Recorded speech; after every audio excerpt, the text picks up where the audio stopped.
Assalamualaikum warahmatullahi wabarakatuh.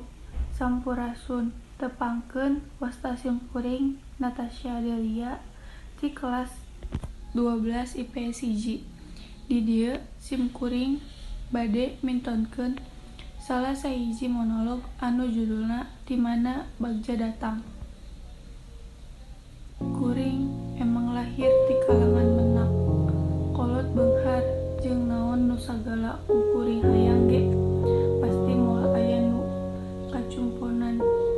Bapa kuring emang geus beunghar ti leutik, ngan hanjak ka peda manehna ngarasa beungharna ngajadikeun manehna adigung agul ku payung butut, adian ku kuda beureum. Heueuh, eta pisan bapa kuring mah. Tapi mangsa manehna geus kawin jeung boga budak. Si bapa kabalerkeun manehna ripu ku pamulahanna sorangan.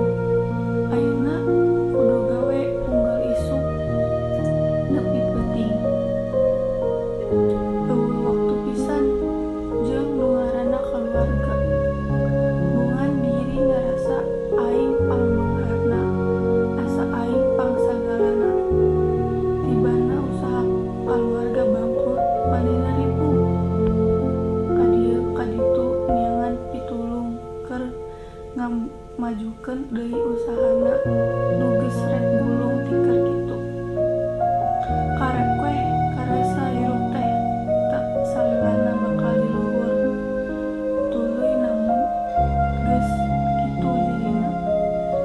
Cimama unggal poe teh arisan we jeung arisan balanja kaditu kadieu. Cenah mah moal anu gede meuli emas, meuli baju, meuli kantong, meuli sapatu, sagala dibeuli ningali tetangga. Boga barang nu anyar bung kaelehan. Langsung indit manehna meuli naon nu leuwih tibatan tetanggana. Lamun dicam cumponan ku salaki, goreng lapuna ngadat eueuh tungtungna. Ngeceuwis mantak jangar kana sirah. Nah kitu aya jadi pamajikan teh kitu.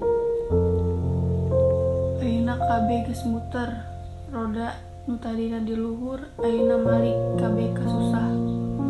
Ujian eureun-eureun datang ti kaluarga. Usaha ti kolot nu ceunah moal beak 7 turunan ayeuna ngaseukur hutang nu ngajungjuringan. Arisan anu tadina cenah bisa nulungan dibawa kabur ku babaturanna sorangan nu ngewa ka pamulah kolot kuring. Nah, aya hirup kuring kumaha jadina dibere beunghar ge teu pernah ngarasa bagja kanya kolot. Komo ayeuna dibere ripu.